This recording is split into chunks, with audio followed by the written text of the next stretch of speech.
Alright, so we're going to do some of these tests on the cable heating log. And first test we're going to do is we're going to turn this Fluke 1507 insulation tester to the ohms position. And we're going to take both ends. We're going to go over to our wire. It's already installed. We're going to hook the black one to the black wire. It used to be black, I got painted. We're going to hook the red one to the white wire. And now we're going to hold the test button. And you keep holding it till it stops.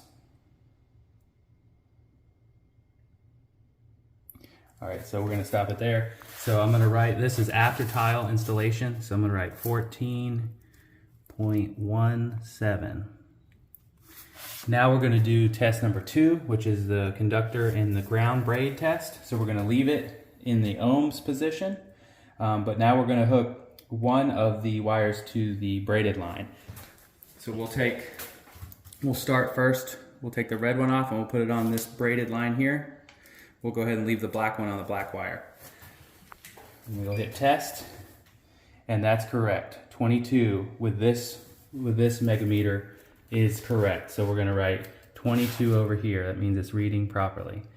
And I'm gonna go ahead and switch now the braid just to check. I'm gonna put the black on the braid, and it doesn't really matter which, but basically I'm gonna switch over to the white wire now. And we're gonna test it and make sure it also, okay. There we go. And we will test it, and it's also 22, so we can leave that. Now we're going to test the insulation resistance. So we're going to change it to 1,000 volts. We're gonna take this red one and move it over here to the insulation. And then we are going to, we're going to do the same test, but this time we are reading the, it was test number 3 is what I mean, it's the insulation test. So now we'll do one on the braided and then one again on the, we'll hit test, and it's 11. And now we'll go ahead and we'll be writing it here, but I'm going to go ahead and test the other one as well, just to make sure. So we'll just move the red over here. And we'll hit test again. Good. So we'll be writing 11 here. Now the last one we're going to do is we're going to test the thermostat wires. We're going to see if the temperature sensors are testing at the right temperature. So we will go ahead and move this back to ohms. We'll switch it to ohms, and then over here we'll take these off and we'll do one at a time. We'll do the first one.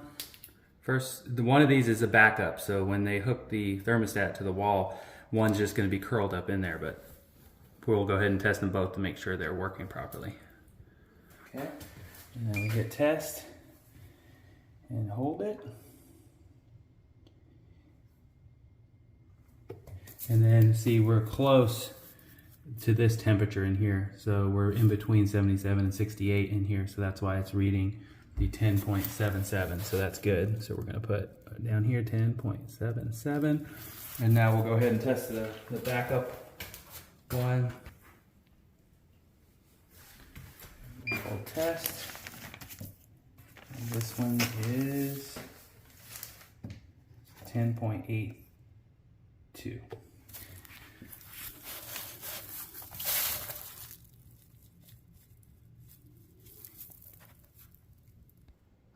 So now we're going to go ahead and leave the thermostat here for the electrician to hook in, but I like to go ahead and hook the thermostat wire in so they don't get confused.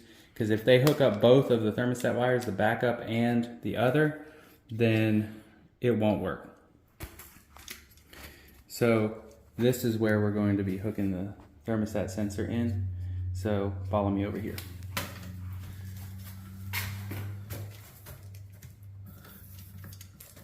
We're going to take this and come up through here, and we're going to be hooking into C and D. You leave A and B blank. Let me get my screwdriver.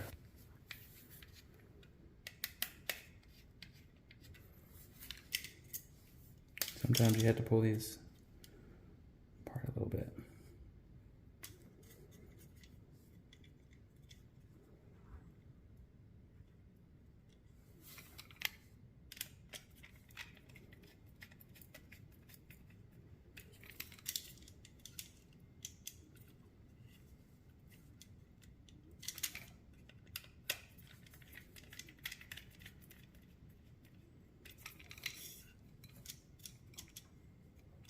There they are. And then I like to go ahead and put this back on, and